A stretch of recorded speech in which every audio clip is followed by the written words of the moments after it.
tenemos el gusto de participar.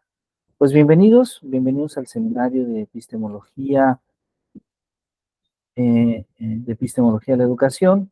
Y bueno, ya en la sesión pasada, la sesión inicial, tuvimos oportunidad con la maestra Xochitl, con otros colegas, de ir estableciendo algunas primeras reflexiones, algunas delimitaciones en primera instancia sobre lo que entendemos por epistemología, sobre las diferentes corrientes de pensamiento epistemológico. Y el día de hoy, muy especialmente, vamos a estudiar cómo estas corrientes del pensamiento epistemológico tienen una conexión con las teorías educativas, muy especialmente con las teorías del conocimiento, y podríamos agregar adicionalmente las teorías del conocimiento educativo. Entonces, pues bueno, nos complace mucho que nos acompañen. Eh, esta sesión de seminario voy a permitirme utilizar una presentación en PowerPoint que he preparado para ustedes, que va a ser la guía de la discusión. Y bueno, comentarles que en cualquier momento, cuando hay alguna duda, cuando hay alguna pregunta, con toda confianza nos pueden interrumpir para poder dialogar. Voy a permitirme compartir pantalla.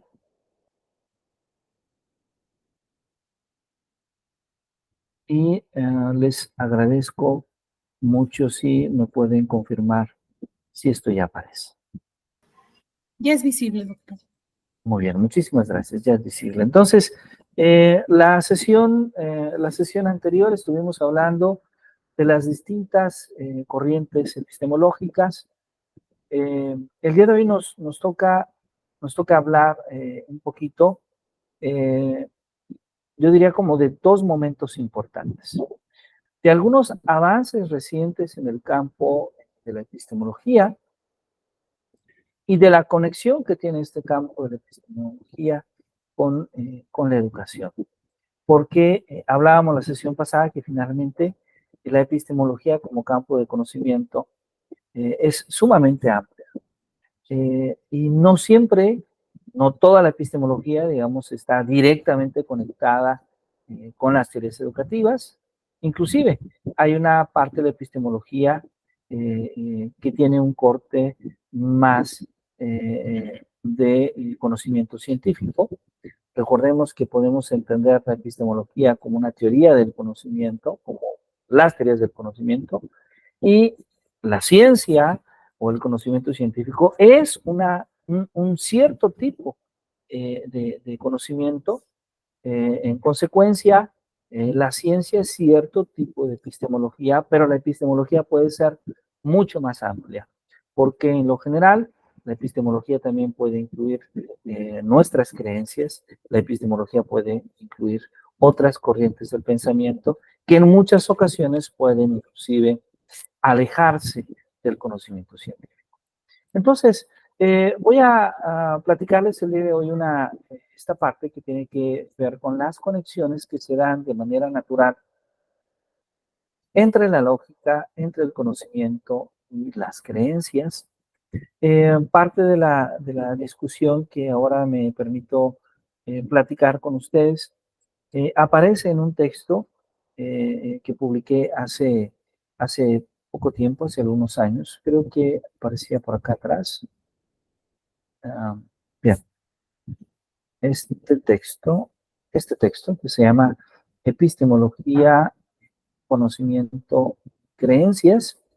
Y en este texto hablamos justamente sobre cómo se conecta, cómo se da una conexión entre la lógica, el conocimiento y las creencias. Esto derivado un poco de la propia concepción que nosotros hemos utilizado para referirnos al conocimiento. Hemos hablado de que el conocimiento requiere de la verdad, ¿sí? Requiere de la verdad, que el conocimiento requiere de las creencias, que el conocimiento requiere de no incluir falsos supuestos. Entonces, una parte del conocimiento, una parte del conocimiento está interesada en los propios procesos de validación de conocimiento.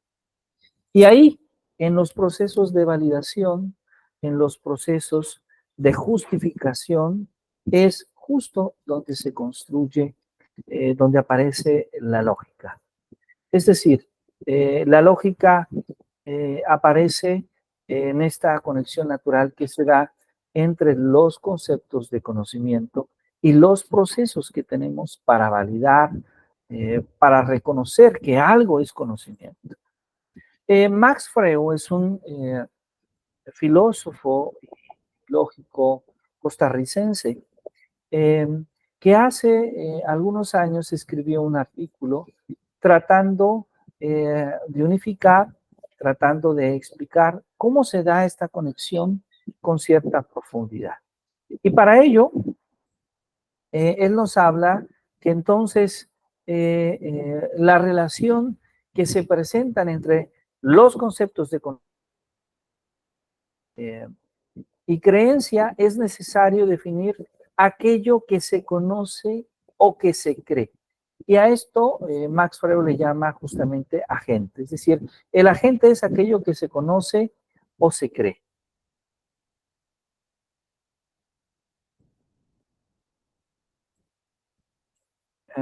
Muy bien, nos dice la maestra María que tiene algunas dificultades de conexión.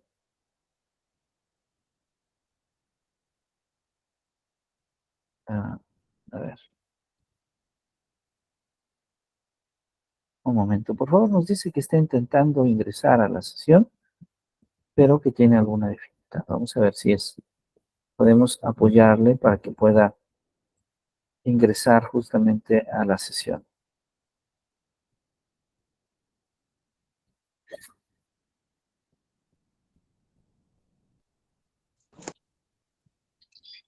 Bien, entonces,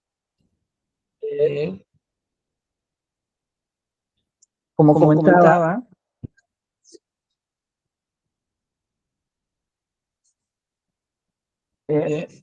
Max Freo define esta noción de agente.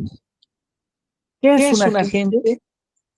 Básicamente, un agente es aquello que conocemos o que creemos. En eso nosotros podemos definir justamente lo que la gente es. Sin embargo,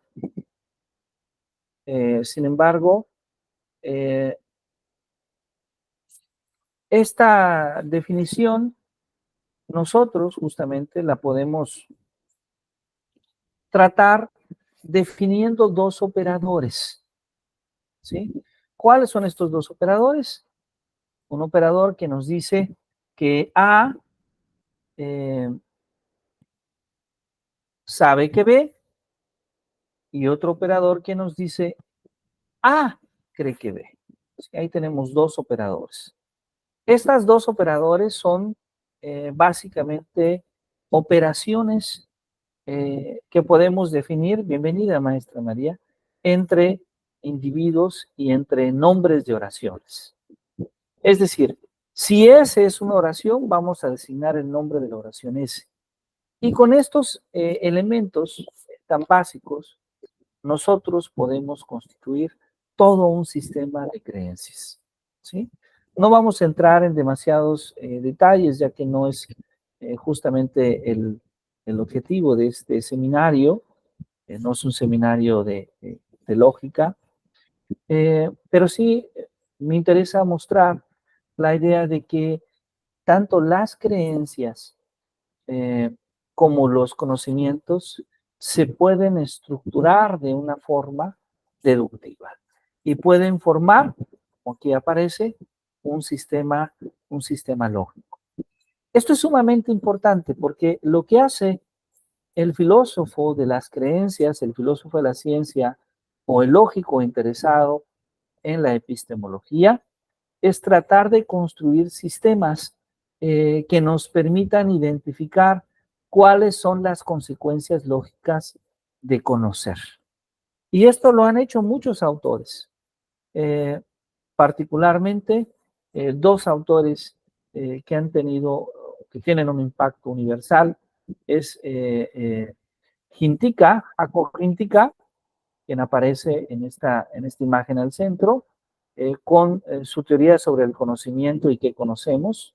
Eh, este trabajo de Jaco Hintika es sumamente importante, se considera base para el estudio de un campo de conocimiento que llamamos la lógica epistémica. ¿Y qué estudia la lógica epistémica?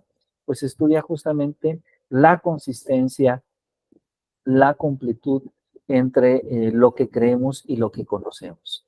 De eso trata justamente la lógica epistémica. Y por otro lado tenemos a Saul Kripke, quien aparece sentado ahí en su oficina. Saul Kripke, quien lamentablemente falleció hace un par de años y que se encargó de proponer que dentro de su teoría, la relación que se establece entre la verdad y el conocimiento se puede analizar a través de sistemas lógicos, donde estos sistemas lógicos pueden representar distintos mundos posibles. Esta idea de Kripke es muy interesante, no la voy a abordar más de que a modo de comentario, pero me gustaría decirles que la visión de Kripke se basa en la idea esencialmente de que la validez es más poderosa que la verdad. Es decir, una afirmación es válida si es verdadera en cualquier mundo posible, mientras que una afirmación es verdadera solamente para un mundo en específico. Esto nos permite comprender que entonces cada persona, considerando su sistema de conocimientos y de creencias, puede asumir determinadas verdades, pero esas verdades no necesariamente son válidas para todos los sistemas de creencias. Pueden ser válidas para esa persona, considerando una serie de supuestos, pero no válidas en lo general. Y estas reflexiones desde la lógica nos ayudan a poder identificar diversos problemas que se pueden gestar en la epistemología, particularmente en tratar de construir sistemas que puedan ser consistentes, que no tengan contradicciones y que forman parte de alguna manera de esa visión de la epistemología asociada a las epistemologías que tratan de construir una fundamentación científica o lógica. Sin embargo, ya había comentado yo que no todas las epistemologías buscan ello. Particularmente en el campo de la educación, probablemente encontramos un interés dualista, es decir, vamos a encontrar corrientes epistemológicas comprometidas con la construcción del conocimiento científico. De hecho, muchas de estas corrientes que asumen la idea de que el conocimiento educativo es científico, pero también vamos a encontrar otras corrientes de pensamiento que no asumen esta postura y que pueden, en cierta medida, hablar de la educación desde muy variados ámbitos del conocimiento, incluidos aquellos que no son ciencia o que no tienen un interés científico. Y es que entonces hablar de educación como una ciencia nos invita a asumir ciertas posturas epistemológicas, pero también podemos hablar de educación desde una perspectiva no científica, mucho más interesada desde una perspectiva social, mucho más interesada en observar probablemente algunas características que en muchas ocasiones el conocimiento científico deja de lado. Entonces, la epistemología como un campo de conocimiento, nos ayuda a hacer una serie de preguntas sobre el conocimiento educativo. Nos ayuda a reflexionar particularmente sobre el conocimiento educativo. Y esto esto nos lleva a cuestionarnos en primera instancia sobre qué es el conocimiento educativo. Es decir, ¿qué tipo de conocimiento, cuál es la caracterización o cuáles son las características que debe de tener el conocimiento educativo? No solo ello, también, también nos ayuda, desde luego, a cuestionarnos sobre cómo se construye el conocimiento, cómo se valida el conocimiento, es decir, cómo nosotros podemos diferenciar y decir que tal conocimiento es educativo o que tal conocimiento no lo es. Entonces, discutir sobre la construcción del conocimiento educativo implica varias cosas, como lo vamos a ver en este seminario, porque implica discutir sobre su historia, implica discutir sobre su filosofía, implica discutir sobre su metodología. Ahora, si hablamos un poquito de historia, sobre filosofía y sobre metodología, estos elementos nos ayudan finalmente a tratar de caracterizar el conocimiento educativo.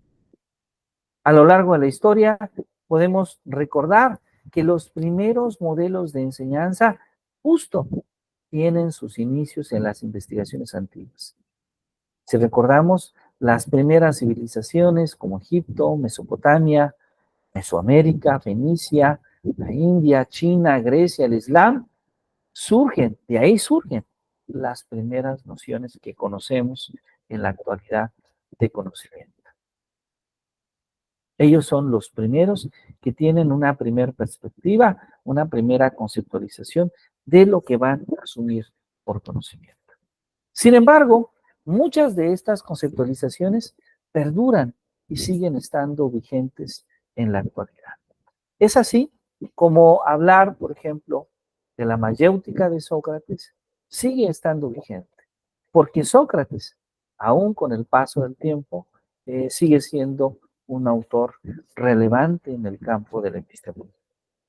Sócrates, quien asume finalmente que el conocimiento está en el ser humano, que solamente es necesario redescubrir ese conocimiento.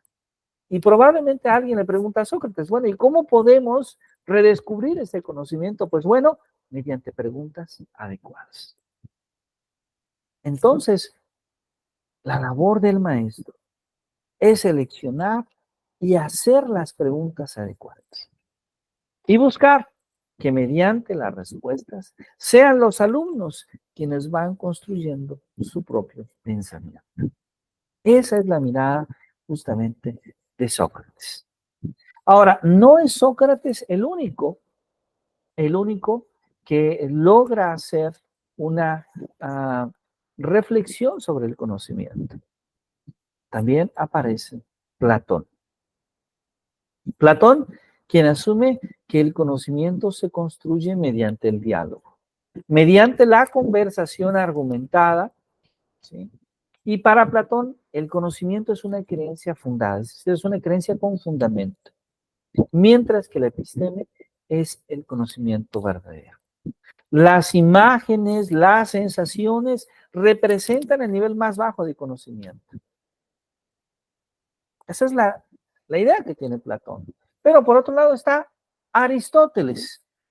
Aristóteles que nos habla justamente de cómo el conocimiento, ¿sí?, se construye mediante las sensaciones,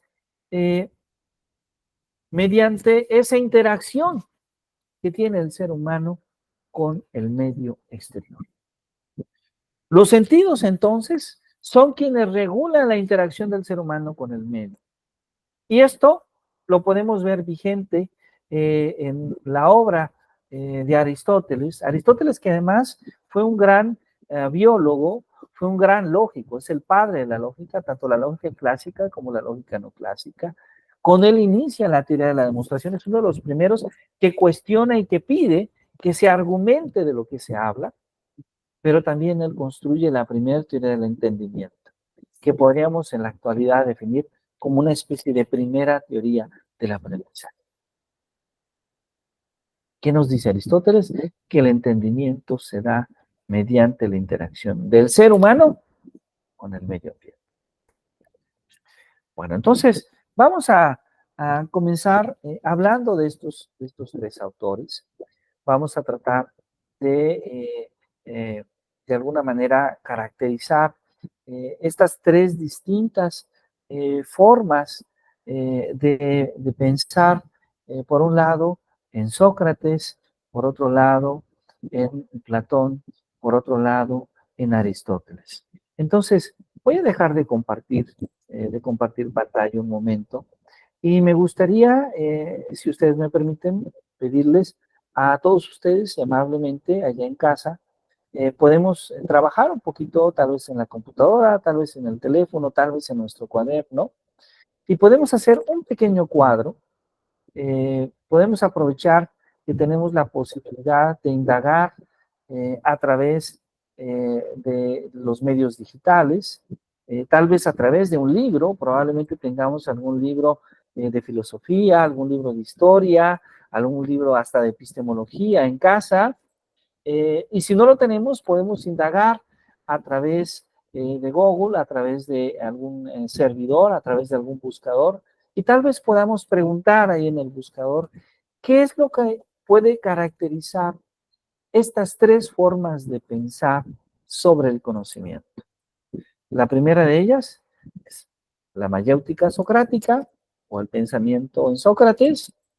La segunda es el pensamiento Platón y la tercera es el pensamiento en Aristóteles.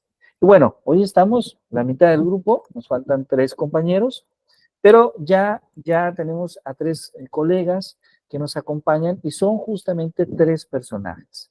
Entonces, no sé si estén de acuerdo, si podemos tomar unos 5 minutitos para que cada uno allá en casa pueda aprovechar este tiempo y mostrarnos su propuesta, mostrarnos la idea justamente que tiene de cómo podemos caracterizar cada una de estas formas de pensar el conocimiento y la educación.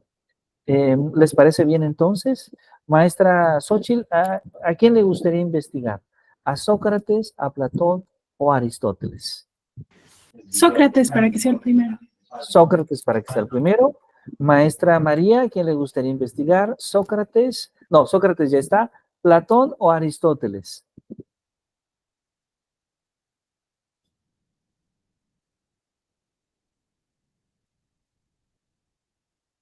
Platón. Platón, perfecto. Maestro Julio, me disculpa, solo nos queda Aristóteles, ¿está bien? Está bien.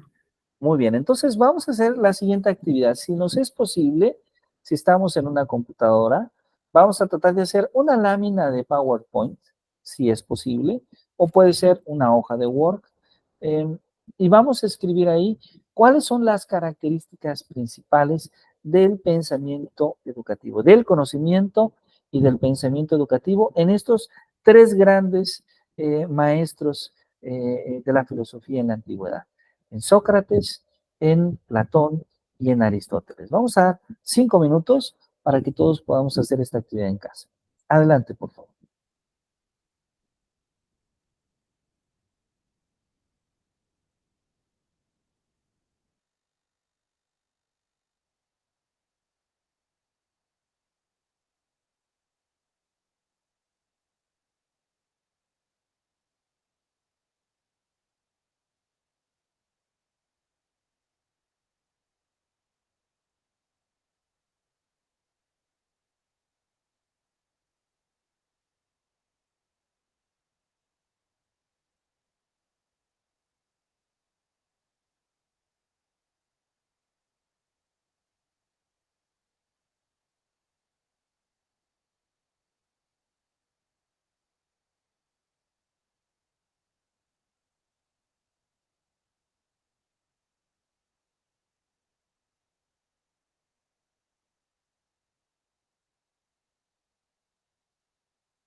Bienvenida, maestra Nancy, un gusto que nos acompañe. Estamos justamente en una actividad revisando el pensamiento de Sócrates, Platón y Aristóteles. Ya en 2 minutos vamos a comenzar un poquito de estos personajes. Bienvenida. Gracias, buenas tardes. Muy buenas tardes. Bienvenida. Un gusto que nos acompañe.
Muy bien.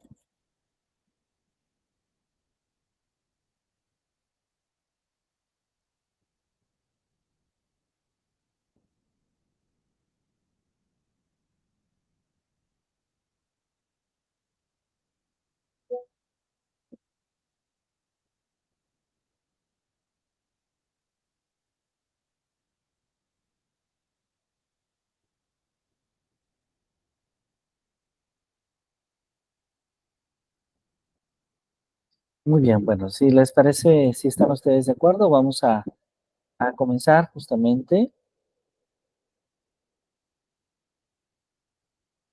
Excelente. Ya por ahí la maestra María Nailé ya nos ha compartido su material. Perfecto. ¿Qué le parece si comenzamos con usted, maestra, si usted está de acuerdo? Y si usted gusta, puede intentar compartirnos. si le es posible, y si no, puedo compartirlo yo acá, como usted me indique.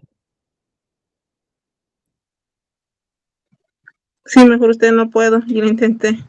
Ok, no se preocupe, entonces voy a abrir su documento en WhatsApp y lo vamos a compartir con mucho gusto.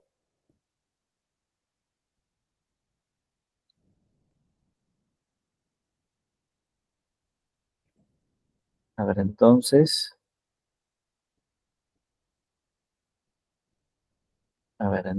permítame un poquito. A ver, voy a Lo compartir mandé al para grupo. ustedes. Voy a Sí. compartir para ustedes el documento de la maestra Mariana Aile. Aquí está. Y así, maestra, usted nos puede directamente compartir las ideas que en este documento plasma. ¿Sí? Adelante, por favor.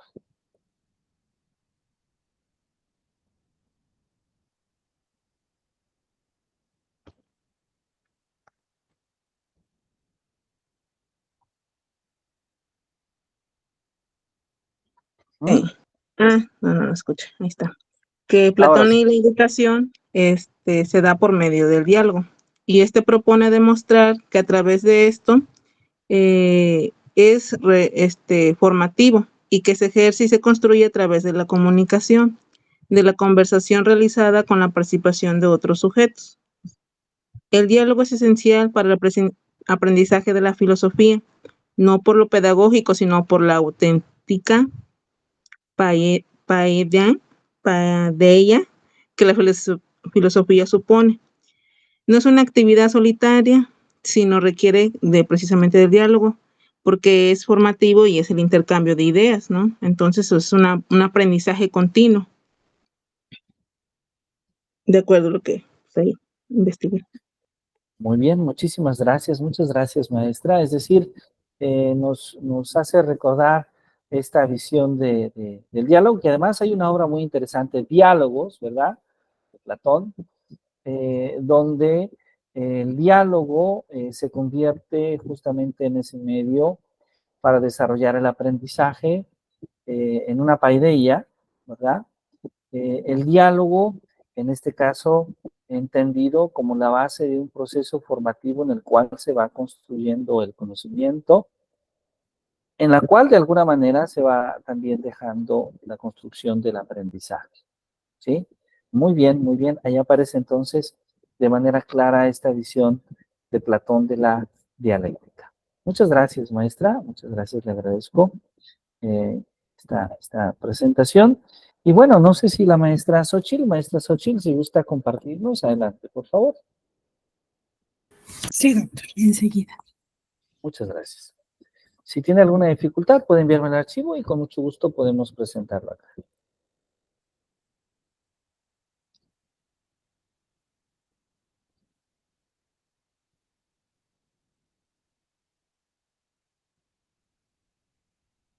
Perfecto, excelente. ¿Ya es visible?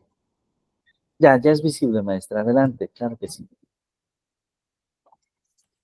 Bueno, de lo que indagué es que el pensamiento educativo socrático se basa en ideas y métodos de enseñanza desarrollados por Sócrates, que fue un filósofo griego del siglo V antes de Cristo, y que sus enseñanzas pues no fueron escritas precisamente por él, pero que fueron transmitidas principalmente a través de los diálogos de Platón. Por su parte, la mayéutica es un método socrático de investigación filosófica que busca el conocimiento a través del diálogo y el cuestionamiento, y dentro de sus características principales está el diálogo y pregunta, ya que Sócrates creía que la importancia del diálogo como vehículo principal para la enseñanza y el aprendizaje, en lugar de dar respuestas directas, pues él prefería hacer el planteamiento de preguntas para llevar a sus discípulos a la reflexión y llegar a sus propias conclusiones y que este método pues se conoce como mayéutica. Como segunda característica, la ironía socrática, y esta es que Sócrates a menudo empleaba la ironía para desafiar las creencias y opiniones preconcebidas de sus discípulos. A través de la ironía, él señalaba las contradicciones y las limitaciones del pensamiento superficial, alentando así un pensamiento más crítico y profundo. Una tercera característica es el conocimiento como virtud, ya que él creía que el conocimiento era la virtud más importante que la ignorancia y que era la raíz de todos los males. Y promovía el autodescubrimiento y la búsqueda constante de la verdad como medios para alcanzar la sabiduría y la virtud. Una cuarta característica es la autonomía del pensamiento, ya que Sócrates enfatizaba la importancia de que sus discípulos desarrollaran su propio juicio y pensamiento crítico en lugar de simplemente aceptar dogmas o creencias sin cuestionarlas. Él creía en la autonomía del pensamiento y la necesidad de examinar cuidadosamente todas las ideas. Y finalmente, el conocimiento como proceso continuo. Para Sócrates, el conocimiento era un proceso continuo de indagación y autoevaluación. Creía en la importancia de estar siempre abiertos a nuevas ideas y cuestionar constantemente nuestras propias creencias para alcanzar un entendimiento más profundo y una mayor claridad. Y pues bueno, finalmente podríamos concluir que el pensamiento educativo socrático se centra en el diálogo, la pregunta, la ironía y la búsqueda constante de la verdad como medios para cultivar el pensamiento crítico, la sabiduría y la virtud en los individuos. Y que la mayéutica, pues bueno, es el método de indagación filosófica que se basa en el diálogo, la pregunta y la reflexión para llegar al conocimiento y la comprensión. Muy bien, excelente, excelente. Muchísimas gracias. Gracias, maestra Xochitl. La verdad, muy completa su presentación. Le agradezco mucho. Muy amable. Muchas gracias. Gracias. Gracias. Maestro Julio, adelante, por favor, si es tan amable. Claro que sí. Ok, ¿ya se ve? Perdón, doctor. Sí, ya se puede ver. Así es, maestro. Muchas gracias. Bueno, pues me tocó el conocimiento y pensamiento educativo para Aristóteles. Bueno, consulté tres bases, pero bueno, una introducción. Aristóteles fue uno de los filósofos más influyentes de la historia, realizó importantes contribuciones al pensamiento educativo. Su enfoque se centra en el desarrollo integral del individuo, considerando tantos aspectos éticos como intelectuales, y esto es lo que lo hace sobresaliente, estas dos palabras, éticos e intelectuales. Ahorita vamos a ver por qué. Primero, pues, ¿qué era el conocimiento para Aristóteles? Pues él lo distinguía entre diferentes tipos de conocimiento. El episteme, que es el conocimiento científico, el tecne, que es la habilidad técnica, y la prónesis, que es la sabiduría práctica. Y él consideraba que estas tres se deberían juntar o asociar, pues para que el individuo tenga el conocimiento. El primero, el episteme, pues se refiere a lo que viene siendo el conocimiento científico o teórico. Según Aristóteles, es el tipo de conocimiento que busca comprender las causas y principios fundamentales del mundo. Este tipo de conocimiento es universal y se adquiere mediante el estudio y la razón. El segundo, que es el tecne, pues es el conocimiento técnico o artesanal. Este tipo de conocimiento implica la habilidad de crear cosas y resolver problemas prácticos. Y bueno, conforme a lo que han dicho mis compañeras, pues vemos que hay una relación de acuerdo a lo que mencionan los otros dos personajes. Sin embargo, Aristóteles menciona esto, lo que viene siendo la prónesis, y nos dice que es la sabiduría práctica, que es el tipo de conocimiento relacionado con la ética y la política, y nos dice que es la capacidad de tomar decisiones correctas en la vida diaria y actuar de manera virtuosa. Aristóteles creía que este conocimiento es esencial para la buena vida. Y bueno, podemos decir que Aristóteles buscaba lo que viene siendo un conocimiento orientado.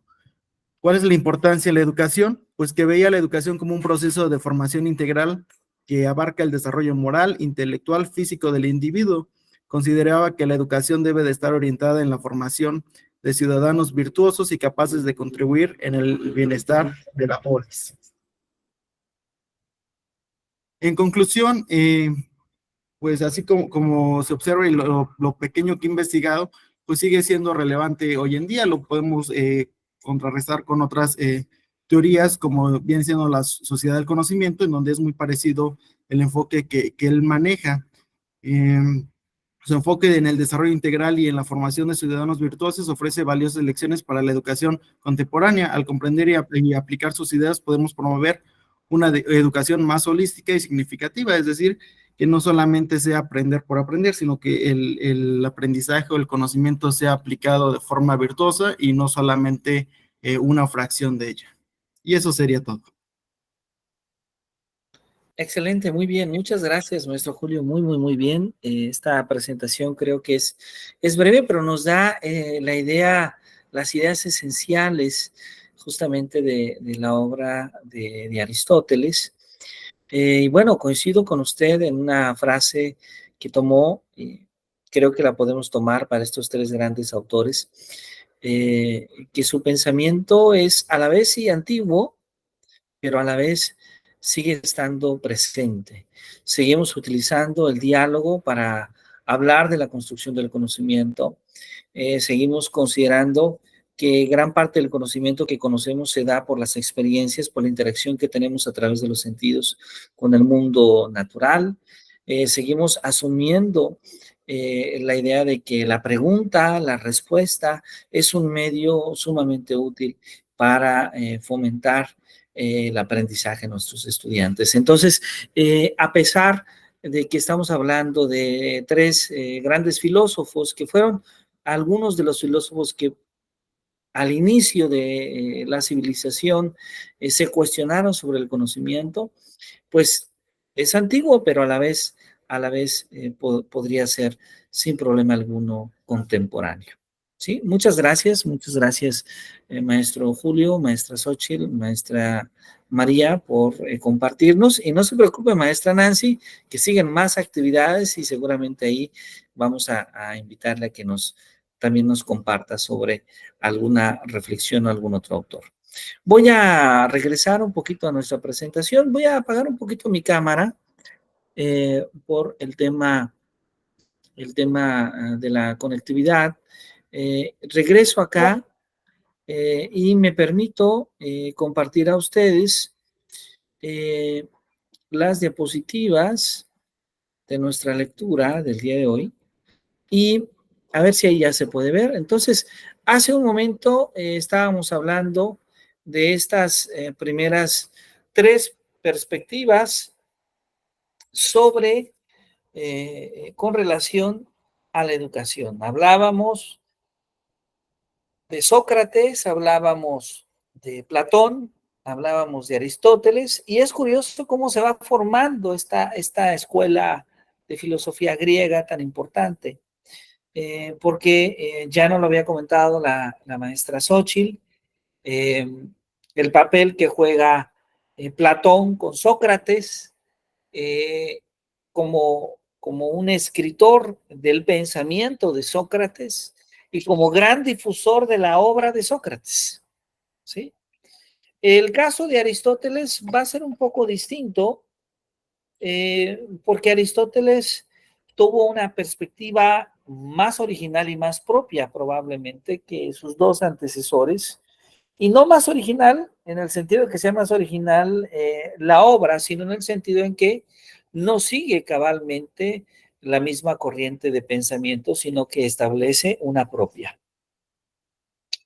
Sin embargo, a pesar de este desarrollo epistemológico en Grecia, podríamos tal vez suponer que la epistemología se va desarrollando más en contextos posteriores a Grecia, contextos históricos posteriores a Grecia, pero esto no necesariamente es así, porque esta imagen que nosotros tenemos acá es justamente Bagdad, ¿sí?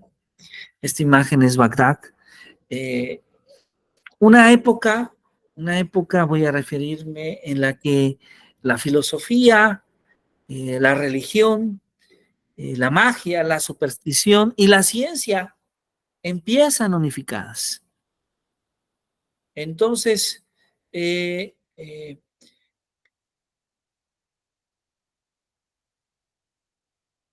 el cristianismo y después del cristianismo deviene una ruptura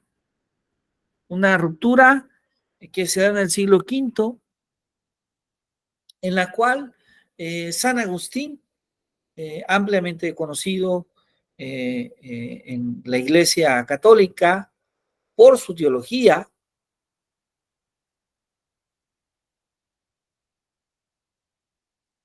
es San Agustín quien considera que no se puede ser cristiano y filósofo al mismo tiempo.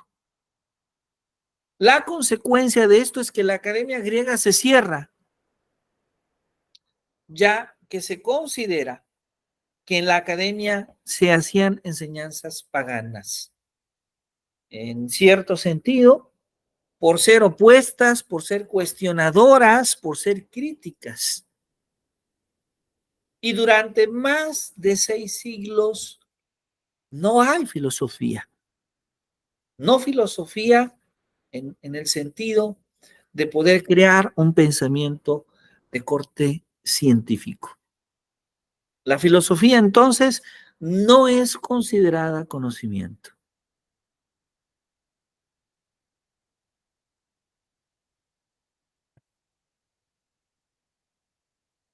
Entonces, de Grecia vamos a pasar a Bagdad, en Irak, en el actual Irak.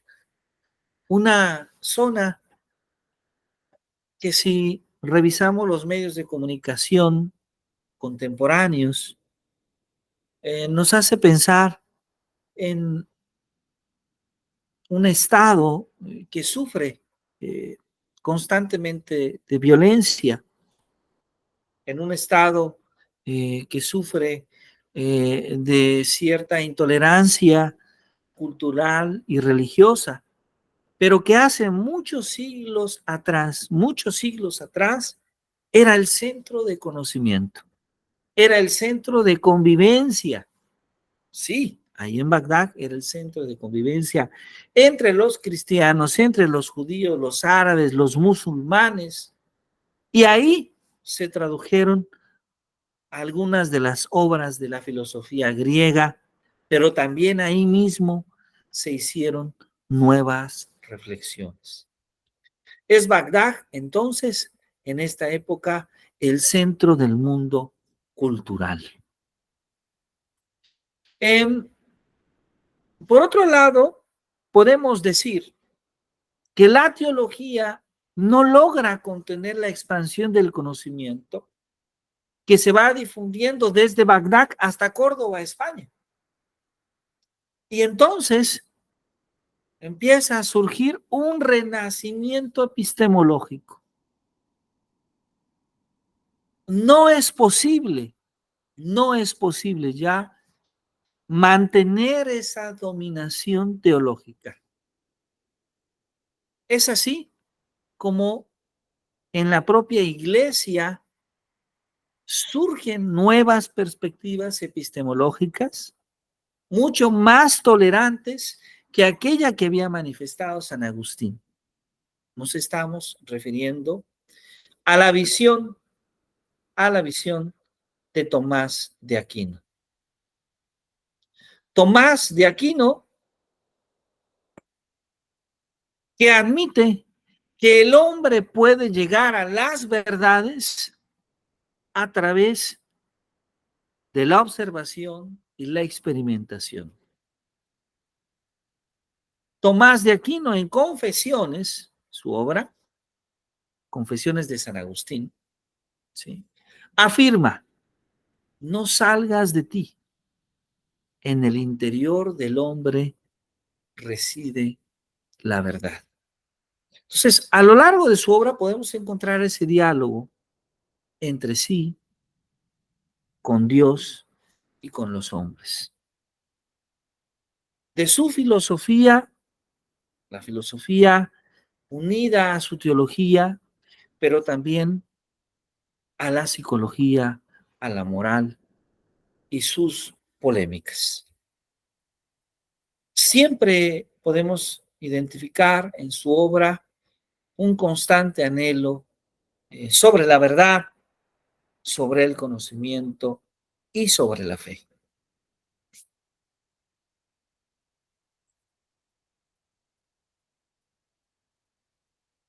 Tienen que pasar varios siglos, básicamente hasta el siglo XIII, cuando... adelante, bienvenida, maestra Imelda, bienvenida. Cuando Tomás de Aquino da continuidad a la teoría del entendimiento de Aristóteles, ¿sí? Recordemos que habíamos comentado que es Aristóteles el primero que establece una teoría del entendimiento, asumiendo esta idea de que el entendimiento se da a través de la interacción que tiene el ser humano con la naturaleza, con el medio. Y es Tomás de Aquino quien da seguimiento a esta visión y tiene también un proceso interior, ese proceso donde se construye el pensamiento y también un proceso exterior como el que ya Aristóteles había mencionado. Es en el siglo XVII, con el surgimiento del conocimiento científico moderno, con sus aplicaciones en la industria, con el aprovechamiento de los recursos naturales, con su noción de desarrollo, que el conocimiento se va a ligar como un elemento fundamental para el desarrollo y el progreso. Algo que sigue siendo vigente y posiblemente algo que nos cita en este espacio, porque asumimos en gran medida la idea de que sí, conocer es valioso, pero si además ese conocer está ligado a la obtención de un grado, la obtención del grado significa progreso, significa desarrollo, significa la oportunidad de conocer más, pero también significa la oportunidad de tener un crecimiento en muchos sentidos, en lo académico, en lo laboral, en lo personal. Entonces, desde este entonces podemos, desde esta época de Tomás Aquino, ligamos esta visión de que conocer implica el desarrollo y el progreso. Así es como lo dice Rolando García, este epistemólogo mexicano, dice que el conocimiento se vuelve la base de la vida, de las relaciones y del poder. Es en este momento, es en esta época, ya en el siglo XIII, con la obra de Tomás Aquino. Y esto se va a confirmar ya en la segunda, se va a confirmar con los descubrimientos de Isaac Newton. Recordemos, Isaac Newton, este físico inglés, que va a escribir dos obras fundamentales. Una primera obra sobre sus principios matemáticos de filosofía natural, donde Newton describe las leyes del movimiento, estas leyes que van a ser muy importantes porque van a ser las leyes que forman base del concepto de mecánica clásica. Esa mecánica clásica basada en estas tres leyes, si recordamos que estudiamos en secundaria, en preparatoria, la ley de inercia, la ley de fuerza, la ley de acción y reacción, van a ser fundamentales para describir el movimiento y las interacciones entre los objetos, las fuerzas que son las responsables mismas de los movimientos. Así, con este conocimiento se da pie al desarrollo de la industria, al desarrollo de la tecnología. Pero no solo eso, porque los descubrimientos de Isaac Newton también nos permiten comprender, al menos para esa época, parecía que se lograba comprender cuál era el lugar mismo que tenía la Tierra, que tenía el ser humano en el universo, al descubrir la ley de gravitación universal. Es decir, los descubrimientos de Isaac Newton implican una nueva manera de entender el conocimiento. ¿Por qué?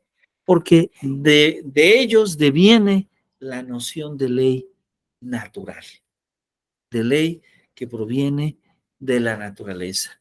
Y que además esta ley natural se va a imponer a las leyes existentes que habían sido creadas desde lo humano.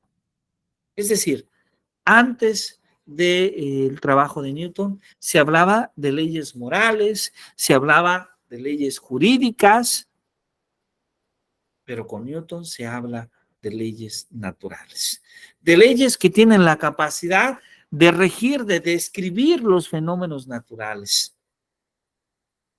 Y esto desde el punto de vista, desde la filosofía, desde la epistemología, tiene un significado muy importante, porque la ley natural no es la ley omnipotente de un creador, no es una ley que deviene de un Dios que da órdenes al universo. Entonces, estamos hablando de que es en esta época cuando se da un cambio en el marco epistemológico. Que de hecho, para Rolando García, ese cambio se da cuando el mundo, se da el cambio cuando se asume la idea de que el mundo está creado por Dios, pero Dios estableció las leyes y esas leyes rigen sin mediar más la voluntad de Dios en todo el mundo físico. Esto cambia a darnos cuenta que la mente humana puede desentrañar esas leyes. Y de hecho, no es solo permitido, sino que es una obligación del ser humano para entender la armonía que Dios impuso. Aquí tenemos dos frases muy importantes que nos hablan cómo cambia la forma de pensar sobre el conocimiento. Y bueno, Rolando García, uno de los epistemólogos mexicanos más influyentes, conocido por su contribución en muchos ámbitos, pero muy especialmente, Rolando García es conocido por su trabajo con Jean Piaget. Debo decir que Rolando García fue alumno directo de Jean Piaget en su doctorado y es coautor en varios libros. Sobresale uno de los libros de psicogénesis e historia de la ciencia. Y bueno, aquí aparece Rolando García junto a otra académica muy conocida en nuestro país, Emilia Ferreiro. Bueno, Rolando García asume la idea en su análisis como epistemólogo que la gran ruptura con la teología se da cuando Newton muestra que las leyes que rigen los movimientos planetarios son las mismas que rigen el movimiento sublunar, el movimiento de los planetas y el movimiento del péndulo. Es decir, que obedecen las mismas leyes y con ello entonces el ser humano, el hombre, la mujer, empieza a investigar el universo y a explicar los fenómenos. ¿Esto qué significa? Esto significa que entonces ya no decimos simplemente que el fenómeno es el hecho físico, ya no es simplemente la voluntad de Dios, sino que el ser humano puede explicar qué es lo que ocurre, qué es lo que sucede. De manera casi simultánea, se da un renacimiento en la filosofía de Descartes o de René Descartes. La ciencia entonces se ocupa de explicar las leyes naturales, mientras que la filosofía le dice al científico lo que sus leyes naturales quieren decir. Es decir, la filosofía se encarga finalmente de interpretar, ¿sí? Se encarga finalmente de interpretar eh, el conocimiento científico.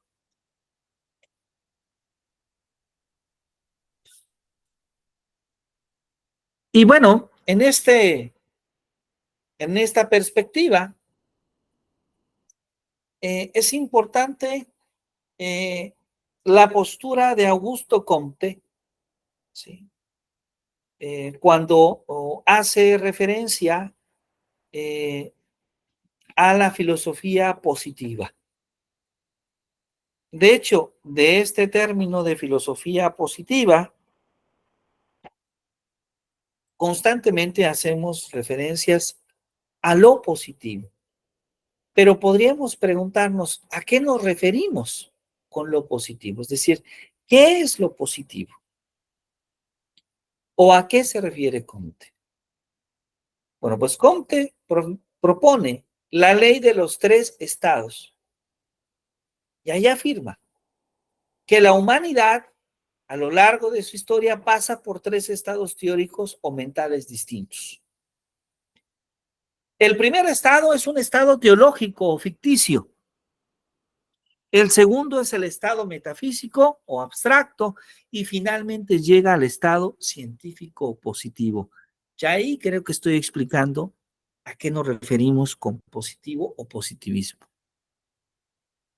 La filosofía positiva entonces propone que, como lo hace Comte, que hace referencia al último estado de conocimiento y se propone, se contrapone a hacer, se contrapone y hace una crítica a la filosofía negativa de Rousseau y de Voltaire. Entonces, ¿a qué se refiere lo positivo? Lo positivo se refiere a lo real. Se opone a toda búsqueda de esencialismo. Y más bien, lo que hace es desechar la búsqueda de propiedades ocultas.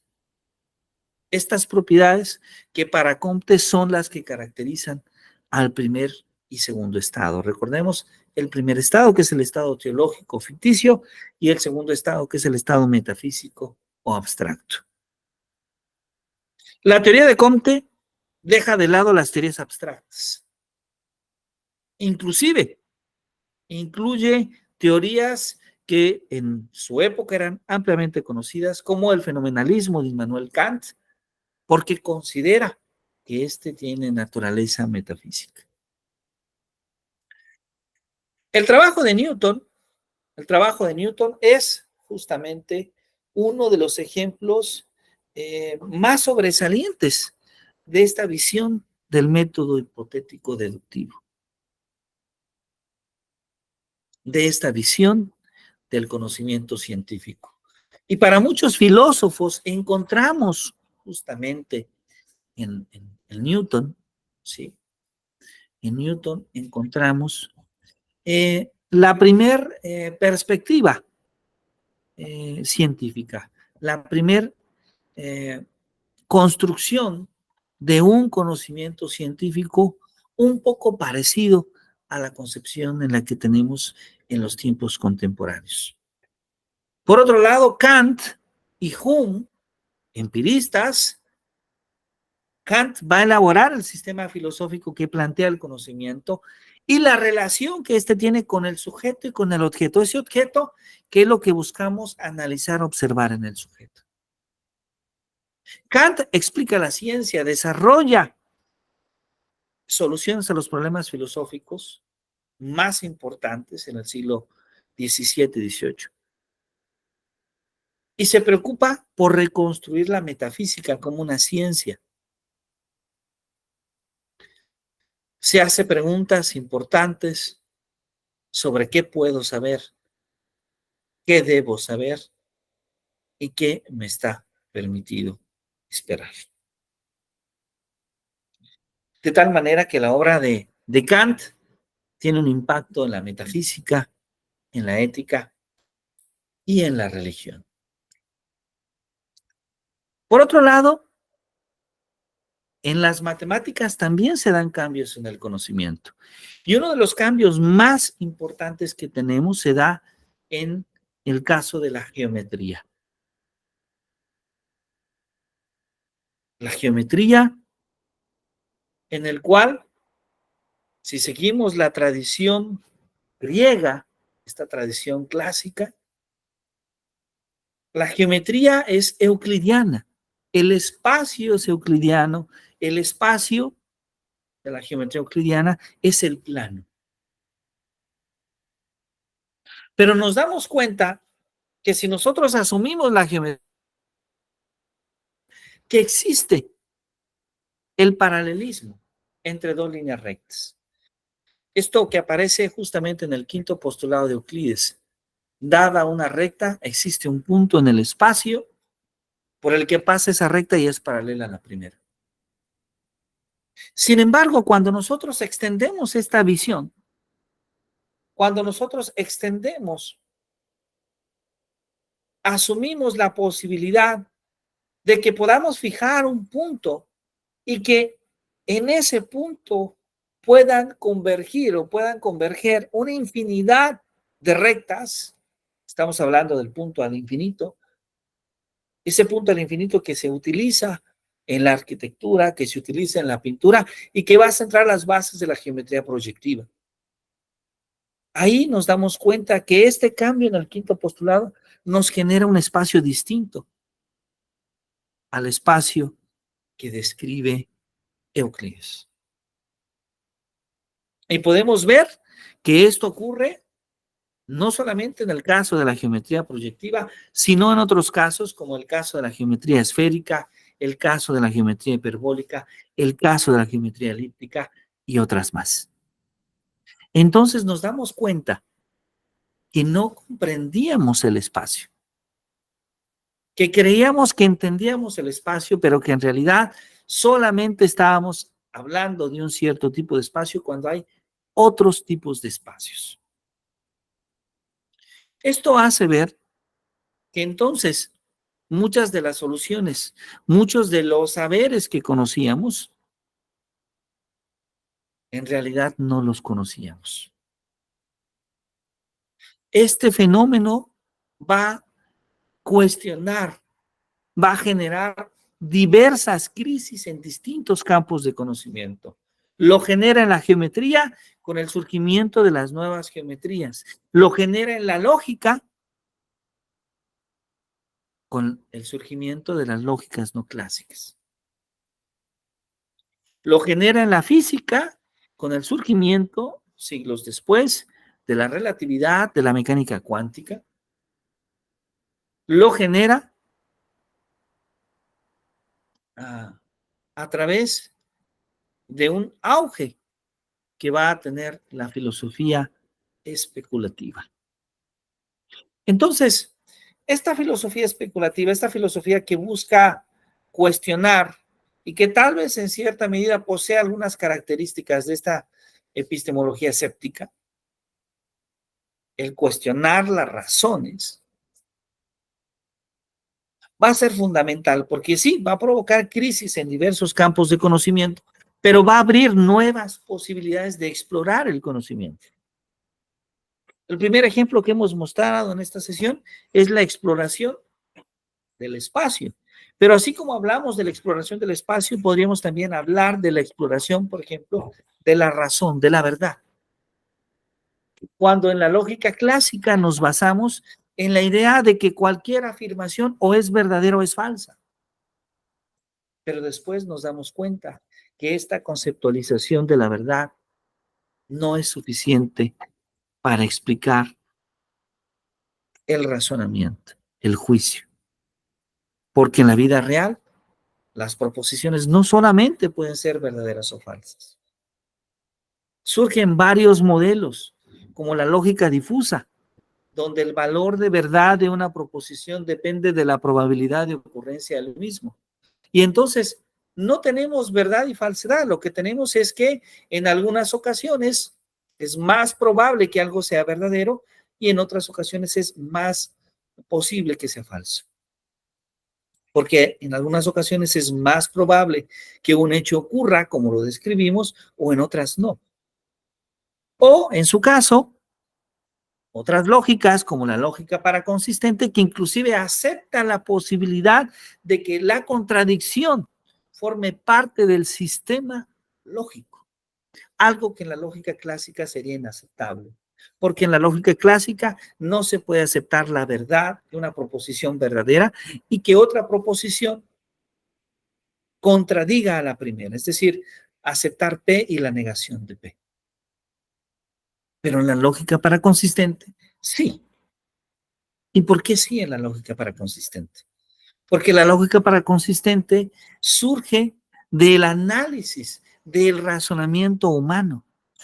Y el ser humano, de manera constante, se contradice. El ser humano se contradice. La computadora no se contradice. Si nosotros programamos en la computadora, es difícil que la computadora, que un autómata, se contradiga, pero el ser humano se contradice de manera constante.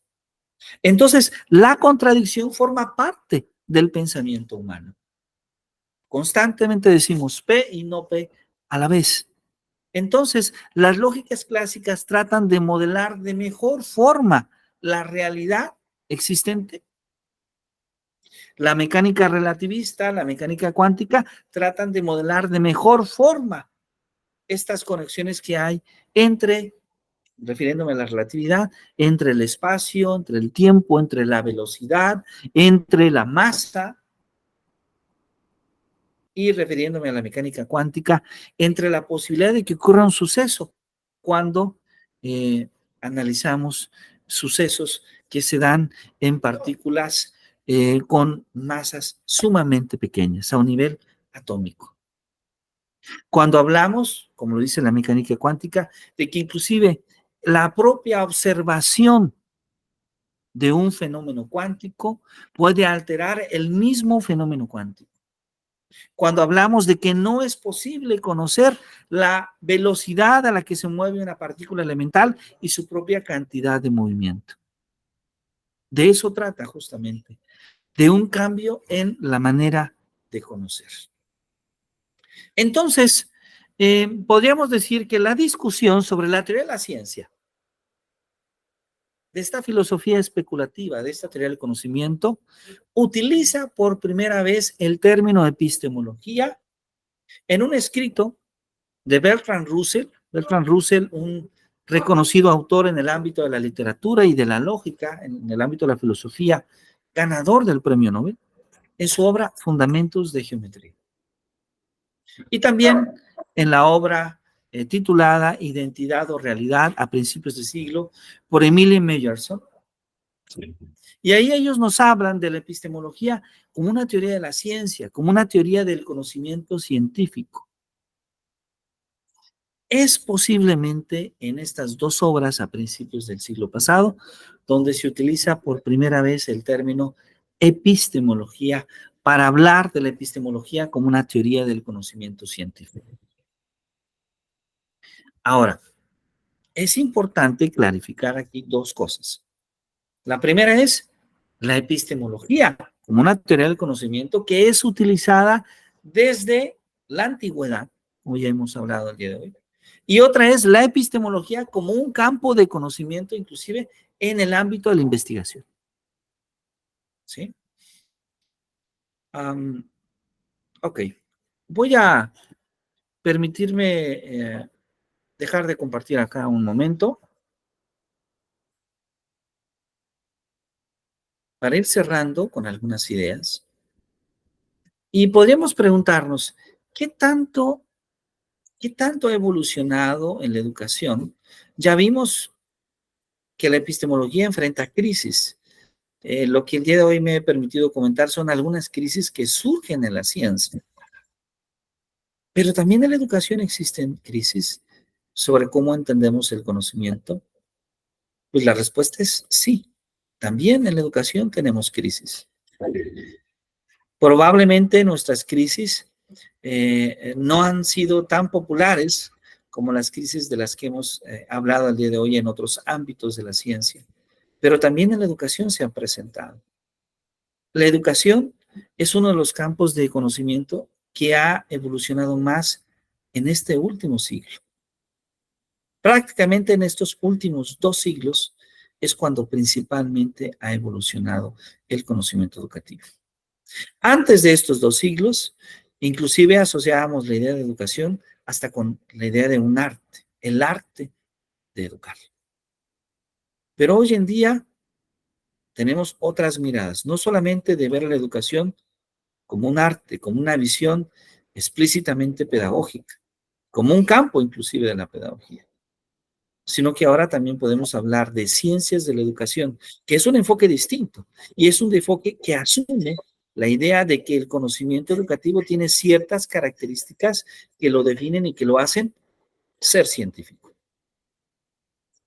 Bueno, me gustaría terminar esta sesión compartiendo para todos ustedes un video de uno de los educadores más influyentes de nuestro tiempo. Es un video muy breve, cuyas ideas emergen de la visión de una educación científica, pero también convergen en la visión de una educación con una naturaleza eminentemente humanista.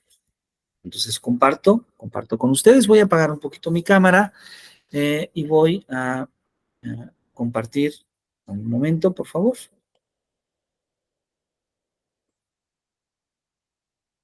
Voy a compartir con ustedes este video.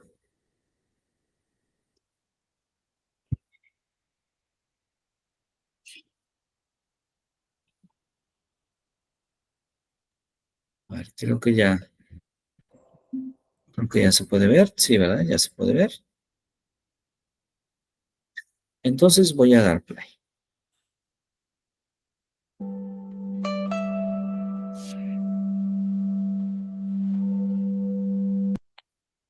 Perdón.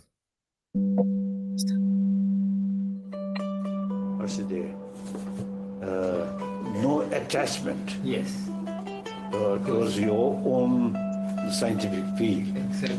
So that moment, I felt very strongly, I am Buddhist. I should not develop attachment towards Buddhism. So, many occasions, I always telling that.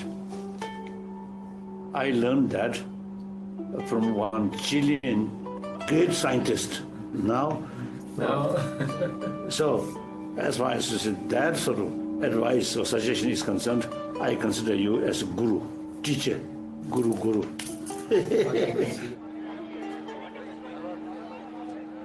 El hombre cuya teoría del conocimiento ha inspirado a los líderes contemporáneos es científico y es chileno. I owe Umberto Maturana a great debt. All my work over the last 30 years really is around his basic idea of the nature of life. And I think Maturana is one of the most important thinkers in the world today. He's not well known per se, but he's had huge impact. First time I met Umberto was in Santiago, and I think we sat down and talked for about 5 hours. And then we realized, we should stop and go to the bathroom or something. Umberto Maturana ha logrado plantear desde el estudio de los seres vivos diversas preguntas que invitan a repensar la forma en que convivimos. En 1972 introdujo junto a Francisco Varela el concepto de autopoiesis, el cual terminaría siendo aplicado en campos tan diversos como la sociología y la teoría de sistemas. Bueno, la palabra autopoiesis, que viene del griego, quiere decir producción de sí mismo. Si yo me produzco a mí mismo, tengo más responsabilidad que si me pasa que me autoorganizo espontáneamente. When I cut my finger, it heals. It heals by itself. How does a living organism do that? And genetics and molecular biology cannot answer these questions, has nothing to say. So in one sentence, autopoiesis says that a living system is a self-generating network within a boundary of its own making.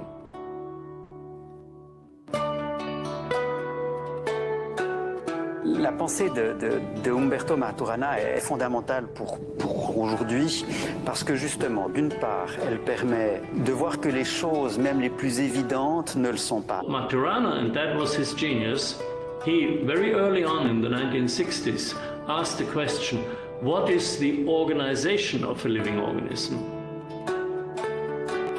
That he observed in the brain that the basic organization of life is a circular organization. because we think of our perception as being very individualistic. But you know, if you think about it, language shapes perception, but language is collective. So our perception is both very personal and very collective. Veo a otra persona o veo a la naturaleza y digo, yo quiero empatizar con la naturaleza, empatizar con esa otra persona. Como los organismos que evolucionan, los conceptos de Maturana han ido transformándose. En esa metamorfosis han tocado diferentes temas que nos construyen como sociedad. Uno de ellos es la educación. I think that the process of education can be very dehumanizing. Colonial education isn't to produce thinkers, it's to produce workers and clerks. So sometimes I think our kids go to school to become stupid. No es que salga lo más perverso, se pervierte lo humano, pero se pervierte porque la competencia distorsiona la relación. En la competencia uno tiene que destruir al otro porque en eso consiste, tengo que ser mejor. Y al mismo tiempo resulta que el otro es el referente para lo que yo hago. Porque desde ser mejor que el otro pasa a ser el referente. Entonces incluso se pierde el respeto por sí mismo. And Maturana is saying the right answer doesn't matter. What matters is this iterative process of curiosity, experimentation, and learning. That's how learning takes place. Learning is actually play. So I think Maturana is in some ways has made an essential argument for the humanization of school. We teach kids in school, you know, don't be emotional. Control your emotions. To be a good student, you have to control your emotions. No, you have to live with your emotions so they don't control you, right? So that's called maturation, you know, growing up and realizing, you know, I have anger, I have fear, I have these feelings. But they're not good or bad, they're just part of my awareness. C'est bien clair que pour moi qui travaille dans le champ de l'éducation, c'est fondamental. C'est fondamental d'abord en termes de valeurs, parce que le but d'éduquer, c'est que justement les individus puissent adopter en conscience un point de vue sur le monde. Maturana is always saying, question things. So I think that what Maturana might do for the educational system in Chile is bring a new set of questions or encourage people to find the right question. It's not about the answer, it's about the question. Incluso aparece la pregunta sobre cómo estoy haciendo lo que estoy haciendo. ¿Quiero hacerlo o no quiero hacerlo? Y aparece esta cosa maravillosa que tenemos los seres humanos, que es el escoger desde el saber que escogemos. Hoy Maturana, desde Matrística, junto a su compañera Jimena Dávila, busca generar espacios que potencien y desarrollen las habilidades relacionales, trabajando para entender a la sociedad y sus procesos. So I think we need to have a wholly new confidence that as human beings, we really can create very deep changes, but the changes start with our perception and activating, you might say, our humanness in a very different way. So Maturana is not going to give us an answer, but he's going to establish some ground where we might find out our own answers. So I've taken his work to discover answers for my context. That's all. The oldest symbol for mind in the Chinese language is a drawing of the heart. Only in the West did we come to associate mind with the head, the brain. So I think Umberto is unique as a Western scientist because he's showing a way for a nature of science, a Western science, because Umberto is a Western scientist that also teaches us how to live as human beings. That's a remarkable heritage.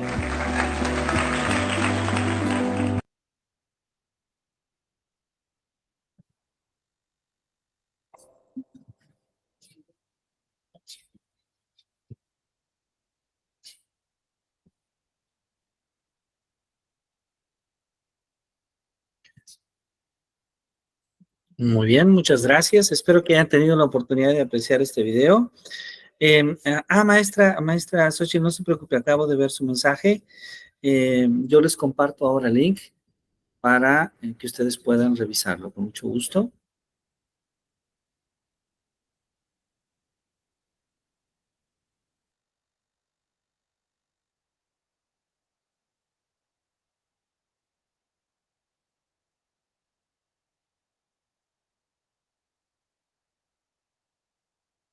Voy a aprovechar para poner el video en el mensaje de la llamada. Bueno, ahí ustedes pueden revisar este video con toda confianza. Si alguien tuvo alguna dificultad de conectividad, puede verlo. Entonces, bueno, ¿a quién presentamos ahí? Ahí presentamos a Humberto Maturana, uno de los personajes más influyentes en la educación actual, sobre todo en la educación latinoamericana. Y bueno, les comparto que lamentablemente hace un par de años el profesor Maturana ha fallecido. Sin embargo, su obra y su visión sigue estando muy presente en la educación y muy especialmente en la epistemología. Maturana escribió sobre epistemología, escribió sobre educación, escribió sobre biología evolutiva y de manera muy semejante va a coincidir con la obra de Jean Piaget en ser un pensador cada vez más universal y de que su epistemología, muy especialmente su epistemología, va a tener una influencia muy importante en la educación. Entonces, voy a permitirme subir, si ustedes están de acuerdo, una actividad en nuestro Classroom. Voy a subir ahí algunos videos de esta clase, pero voy a subir también una actividad para que ustedes a lo largo de la semana puedan conocer un poquito más sobre otras corrientes epistemológicas ya directamente centradas en la educación. Y particularmente hay varios autores que seguramente pueden ser de mucho interés al momento en que nosotros hablamos de epistemología. Entonces, me gustaría poder organizar con ustedes que en nuestra próxima sesión, siguiente sábado, que además es la sesión con la que concluye nuestro seminario de epistemología, ya al siguiente sábado tendremos otro seminario, otro docente. Me gustaría poder organizar a modo de presentación final que cada uno de nosotros pudiera profundizar en al menos un autor en su perspectiva epistemológica. Entonces, me permito escribir acá en el chat del grupo varios autores que son ampliamente conocidos y que realmente vale la pena leer. Estoy escribiendo a Jean Piaget, ¿sí? A Lev Vygotsky, a Edgar Morin. Me estoy permitiendo escribir autores particularmente contemporáneos, a Humberto Maturana, naturalmente. También estoy escribiendo a Humberto Maturana.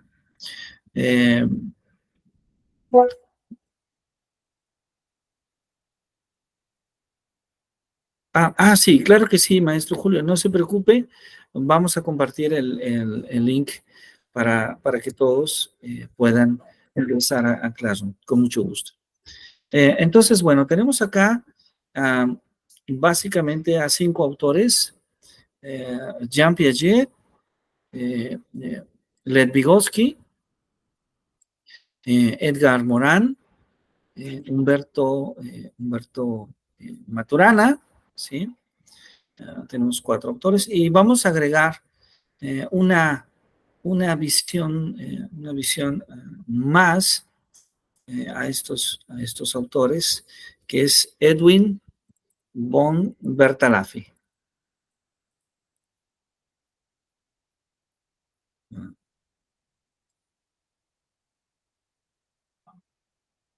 Ahí están. Me permito escribir estos 5 nombres. Y bueno, considerando los participantes de nuestro grupo, podríamos preparar justamente una presentación breve, no mayor a 10 minutos de tiempo para llevarla a cabo en PowerPoint, donde podamos compartir justamente las contribuciones que cada uno de estos autores tienen en el ámbito de la educación. Recordemos, muchos autores en educación no eran educadores, no necesariamente se dedicaban de inicio o de pila al campo educativo, pero sus reflexiones sí han tenido una influencia importante en el pensamiento educativo. Entonces, Jean Piaget era biólogo, si recordamos, la misma situación que Humberto Maturana. Edwin van Bertalanffy era un ingeniero con intereses en el ámbito de la ingeniería de operaciones y la economía. Edgar Morin, un sociólogo. Y Lev Vygotsky. En Lev Vygotsky sí podemos encontrar a alguien interesado primero en la pedagogía, en la psicología y después en la neuropsicología. Sin embargo, aunque sus formaciones eran distintas, pues todos han tenido una contribución importante en la construcción del conocimiento educativo contemporáneo. Entonces, tenemos aquí a estos autores. Yo me permitiría hacer una pregunta casi al azar. Quien levante la mano para saber a quiénes les gustaría indagar, sobre quiénes les gustaría investigar. Bien, la maestra Imelda Parra nos habla de Maturana. Perfecto. Entonces, la maestra Imelda nos platicaría de Maturana en la siguiente sesión. Muy bien, ya está Maturana. La maestra Nancy, Edgar Morin. La maestra Xochitl, Jean Piaget. Y si el maestro Julio me permite preguntarle a la maestra María, bueno, ya el maestro Julio me comentó Vygotsky. Bien, la maestra María, Edgar Morin. A ver, entonces, solo permítame ver que no se nos repitan. Maestra María, ya nos habían comentado de Edgar Morin un poquito antes que usted, la maestra Nancy. Nos faltaría, maestra María, Edwin van Bertalanffy. No sé si esté bien, Bertalanffy, si usted está de acuerdo. Sí, bueno, le agradezco mucho, maestra María. Entonces, a ver, solo para confirmar y que todos estemos de acuerdo, por favor. La maestra Imelda nos va a platicar de Humberto Maturana, la maestra Nancy de Edgar Morin, la maestra Xochitl de Jean Piaget, el maestro Julio César de Lev Vygotsky y la maestra María de Edwin van Bertalanffy, ¿sí? Todos estos personajes muy importantes. Jean Piaget desarrolló la epistemología psicogenética. Lev Vygotsky contribuyó al desarrollo de la epistemología histórico-social. Edgar Morin, esta visión de la epistemología del pensamiento complejo. Humberto Maturana, que también es ubicado en una visión desde la complejidad, pero que no se alinea necesariamente a la visión de Edgar Morin, es decir, que tiene una impresión propia de la complejidad. Y Edwin van Bertalanffy, que también se alinea, él es el creador de la teoría de sistemas, a la visión de complejidad, pero con una visión propia nuevamente, con una característica propia. Así que será interesante, creo que el poder compartir las ideas de estos interesantes pensadores van a enriquecer bastante la siguiente sesión. Bueno, pues con esto me despido y nuevamente les agradezco su acompañamiento en esta sesión. Vamos a compartir ya el día de mañana en Classroom la actividad y compartimos también el link en el grupo de WhatsApp. Les deseo que tengan un excelente sábado y nuevamente muchas gracias por acompañarnos. Gracias, doctor. Buen fin. Pues muchísimas gracias a ustedes. Que tengan un bonito fin de semana. Que la pasen muy bien. Gracias, doctor. Buen fin a todos. Pues, bonito fin de semana. Hasta luego.